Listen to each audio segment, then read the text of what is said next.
tous mes chers étudiants tronc commun biof, la suite de notre préparation, série de préparation concernant l'examen 1. Donc la dernière fois, toujours les exercices de la restitution de connaissances.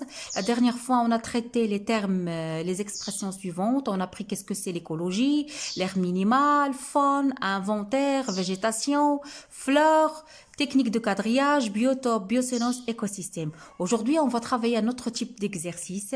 Je vais vous lire l'exercice. Pour chacun des propositions numérotées de 1 à 10, recopiez le numéro de chaque suggestion et écrivez vrai ou faux. Donc, sur votre feuille d'examen, vous allez écrire le numéro, par exemple, petit 1, et vous allez écrire est-ce que c'est vrai ou bien est-ce que c'est faux. Je commence par l'affirmation petit 1. La stratification verticale dans une forêt dépend de la hauteur des végétaux. Oui, on a vu ça dans le cours. La stratification verticale, elle est en relation avec la hauteur des végétaux. Donc, je vais écrire 1. Donc, là, je vais faire vrai. Vous, sur votre feuille d'examen, vous allez écrire petit 1 devant l'aile. Vous allez noter petit v. Petit 2, pardonnez-moi, la stratification horizontale permet de connaître la répartition des végétaux le long d'une coupe. La stratification horizontale permet de connaître la répartition, la distribution des végétaux le long d'une coupe. Oui, on a vu ça, c'est vrai, c'est juste. Petit 3, la dominance représente le nombre d'individus de la même espèce dans une unité de surface d'un milieu naturel.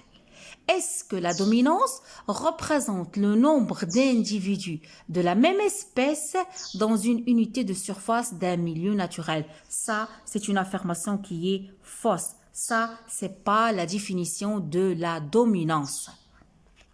S'ils nous ont demandé de corriger, par exemple, cette affirmation-là, cette définition, je peux la corriger de deux manières. Je peux soit éliminer le mot dominance et le corriger par le mot abondance, parce que c'est ça l'abondance. L'abondance, il représente le nombre d'individus de la même espèce dans une unité de surface. Donc c'est ça l'abondance. L'abondance, il représente le nombre d'individus de cette espèce par unité de surface. Comme je peux la corriger de notre manière, c'est-à-dire je vais éliminer tout ça, et je vais écrire la dominance,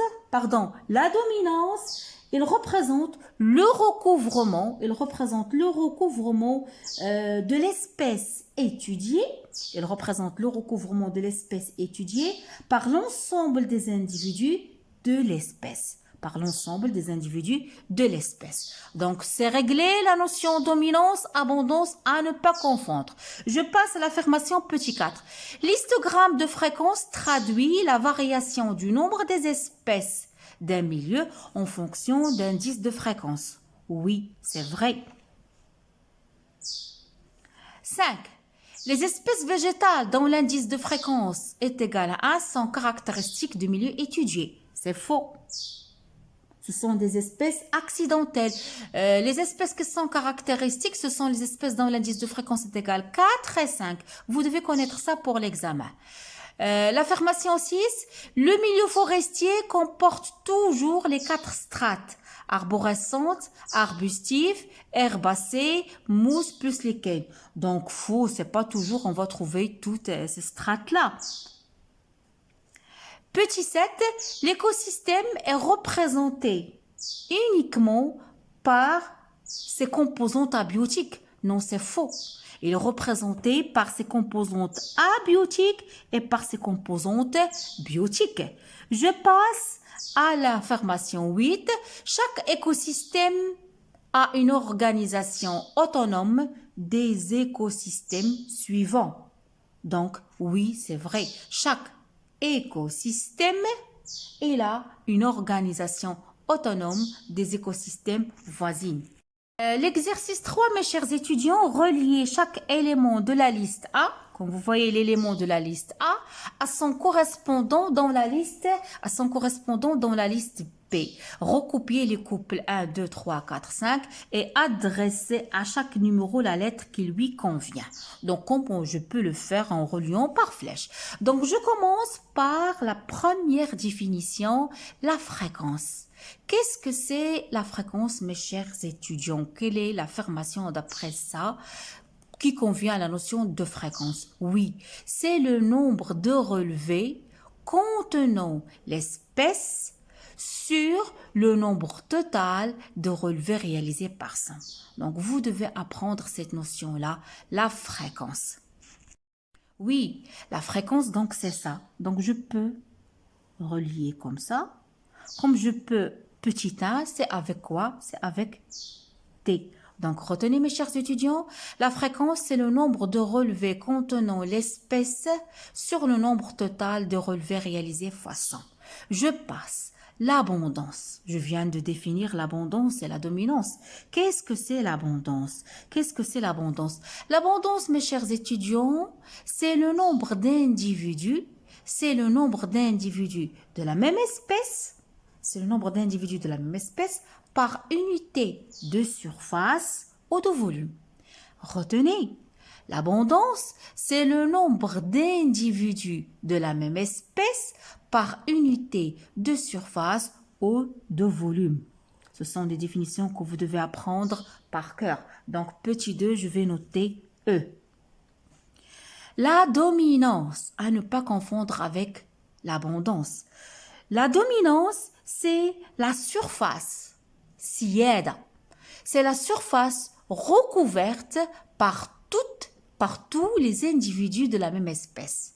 Donc, c'est quoi la dominance? C'est la surface recouverte par tous les individus de la même espèce. Donc, petit 3, donc c'est A, avec A. La densité D, la densité grand D, que je peux la nommer la densité absolue. C'est quoi la densité grand D?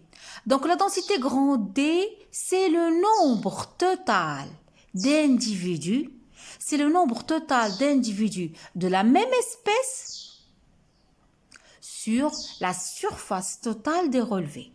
Donc, c'est le nombre total d'individus مجموع الكائنات الحية من نفس النوع de la même espèce sur la surface totale des relevés. Donc, petit 4 avec B. Effectivement, c'est facile. Qu'est-ce qu'il va nous rester? La densité relative, petit d. La densité relative. C'est quoi? C'est le nombre total d'individus de la même espèce. C'est le nombre total d'individus de la même espèce sur le nombre total d'individus de toutes les espèces fois 100.